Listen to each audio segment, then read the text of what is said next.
Good morning, afternoon, and evening, ladies and gentlemen. My name is Zachary Nolan. Carter Nolan is behind the camera. Once again. Welcome back. And yeah, I'm sober in this video. Isn't that nice?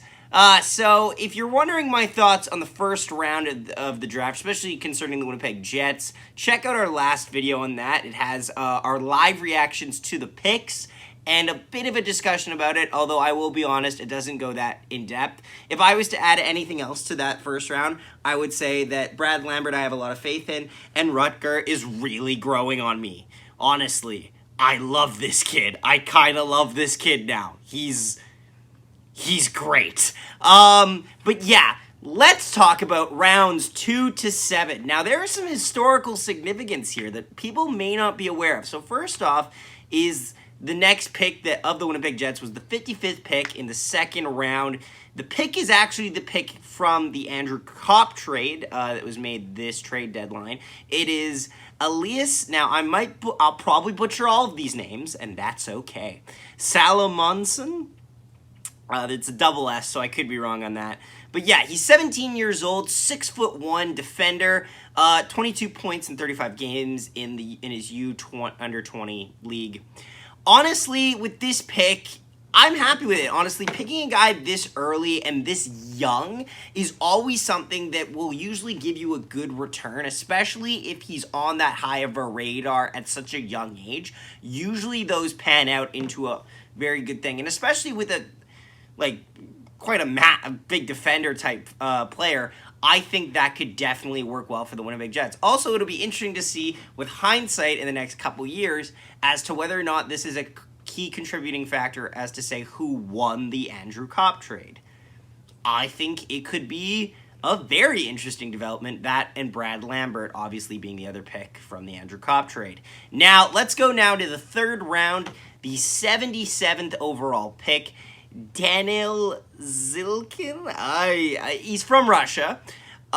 He plays on the Gulf Storm. He's a left-handed centerman, 55 points in 66 games.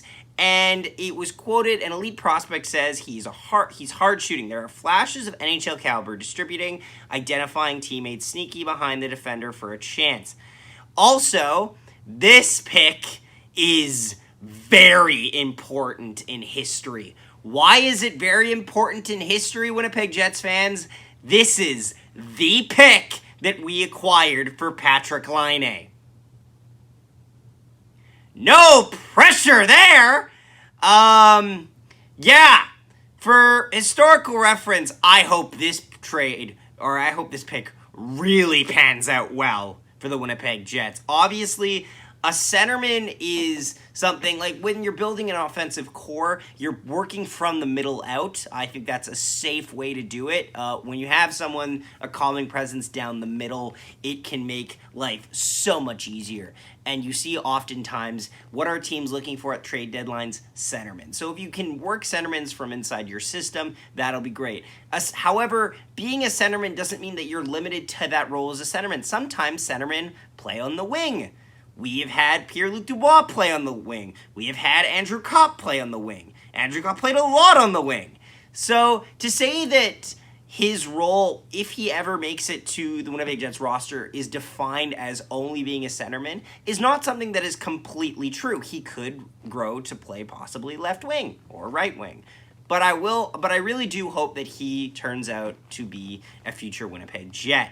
Now we go to the next pick in the draft for the Winnipeg Jets. It's pick number 99 in the fourth round.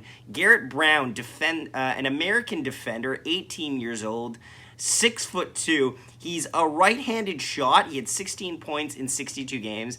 And a lot of people don't realize this. Right-handed shot defenseman, like, if you were to go through a draft, in a draft, we'll say you have normally 7 picks. You get one in the first, second, third, fourth, fifth, sixth, seventh. I think that a team should make it a habit of every draft picking one right-handed shot defender.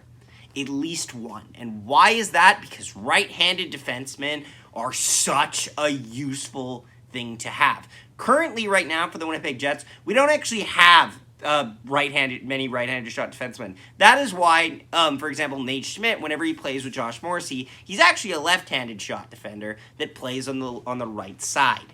It's something that, at a trade deadline or when teams are really bulking up and needing that essential piece, they will look for right-handed defenders because they play on the right side and it is natural to them. It's just one of those hockey things that not everyone is common at, but the ones that have those set skills, so to speak, are vastly more important down the line. So it would be interesting to see if this one develops. Let's go to the next pick, shall we?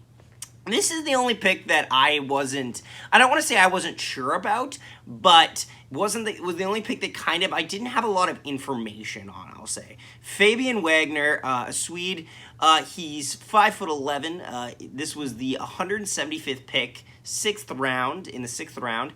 He's a centerman. He had 38 points in 43 games in the Swedish Junior League.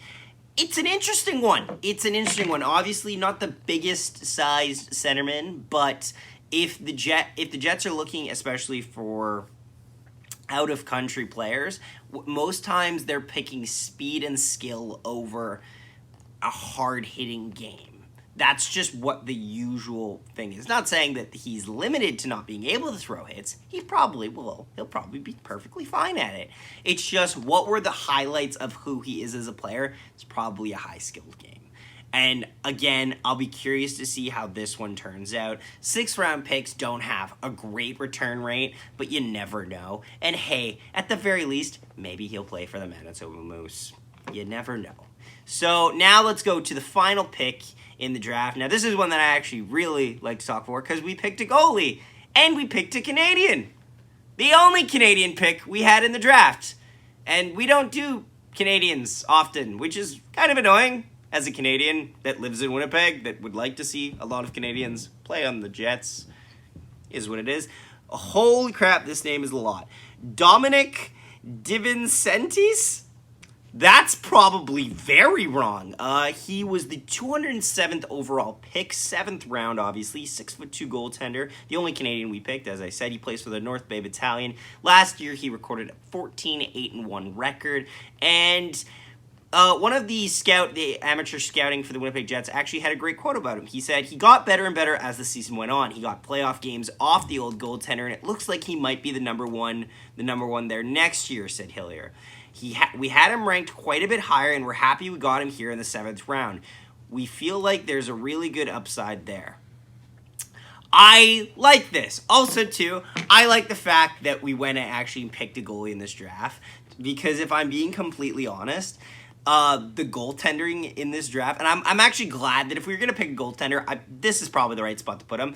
You'll notice that throughout this draft, goaltending was not being shown at all. They talked about, for example, like Nemec for defense. They talked about Shane Wright for centerman. They talked Slavkovsky for wing. They didn't talk about goaltending. Why? Because there didn't seem to be any highly touted goaltending prospects out there. None like in the past, like we've seen with Askarov and other goalies that have went in the 1st round, even Carter Hart, for example. There were none that went in the 1st round. I believe the first one might have been picked mid-second round, might have been 3rd round, which means that if you're going to pick a goalie, pick one where they probably should be picked, and later in the draft is good. But that being said, I think that being able to pick more goaltending prospects always leaves you with options. Goaltending is a position that is can change on such a dime due to their own skill ability and their own correcting of their own game. For example, Connor Hellebuck was a late-round draft pick. Henrik Lundqvist was a late-round draft pick. Pecorine, like I could go on. There are late-round draft picks that work. And there are late-round draft picks that really show off, and goaltending is a great example of that. Wasn't Connor Ingram one of those in Nashville, or when was he picked? I have no idea. But yeah, that's kind of my thoughts on each of these selections. Let us know down in the comments your thoughts on these. Don't forget to leave a like on this video. Really do appreciate it. Subscribe as well if you're new to the channel. Say hello. Appreciate you all tuning in. Thank you so much for watching, and we will see you next time. Connor, the old special top for Connor, and score! Pierre Luc